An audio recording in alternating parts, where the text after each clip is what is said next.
You ask Tiger to solve. This deals with linear equations with one unknown. The final result is x equals 40. Let's solve it step by step. Simplify the expression. Simplify the arithmetic.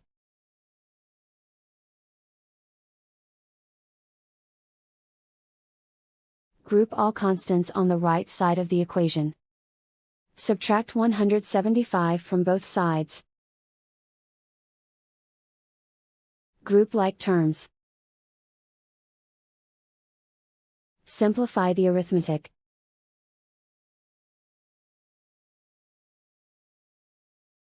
Isolate the y. Divide both sides by -4. Cancel out the negatives. Simplify the fraction. Cancel out the negatives. Find the greatest common factor of the numerator and denominator. Factor out and cancel the greatest common factor. And so the final result is x equals 40.